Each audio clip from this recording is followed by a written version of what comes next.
Students and faculty have heard the bell tower chime across the campus for nearly 40 years. And with Independence Day around the corner, its tunes turn patriotic. Join reporter Alan Miller as he visits the bell tower in preparation for this year's Freedom Festival. Friends, food, and music. All important when it comes to having a good time, and at the annual Freedom Festival Carillon concert, you can find all three. Hundreds gather each year to hear the bells ring familiar tunes while enjoying a nice summer afternoon. Don and Claudia Andrew were celebrating their anniversary the day of the recital. After being together 54 years, they say it's a wonderful way to celebrate. It's just a grand way to start off the 4th of July season. The camaraderie and the music and just the festivity of the whole affair is a wonderful way to begin this season. The Andrews first came to the concert last year and say the music reminds them of the years they spent at BYU. I enjoy the Caroline music, and it's something that was here when we went to school, and we don't usually have much time to come back. Jennifer Atherton took organ classes at BYU and happened upon the concert while walking home from class with her husband. Several years later, Atherton continues to attend, bringing the whole family and usually some snacks too. The last few years we've brought macaroni salad and homemade soft pretzels.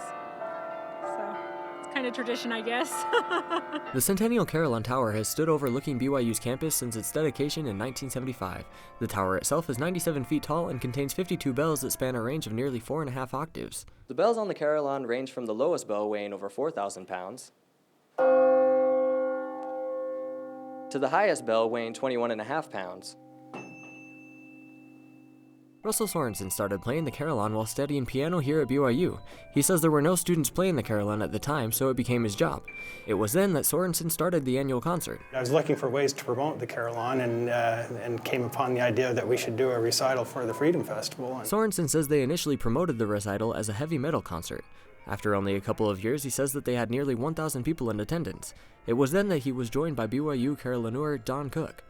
Cook had learned to play the carillon while studying at BYU and studied further with an experienced carillonneur in Kansas. I'd had experience here, but no real formal training, and so he really helped set me straight and helped me really fall in love with the instrument completely. The duo had met before when Cook, who was working as a carillonneur and organist at a church near Detroit, Michigan, came to instruct Sorensen at BYU during the summer. It was when Cook returned to teach at BYU that the two began to play together in the Freedom Festival. Now, more than 20 years later, they still play at the song The Stars and Stripes Forever nearly every year. Last year I wasn't able to make it because of a schedule problem, but so it's been 2 years since I've been up here, so don't listen too closely.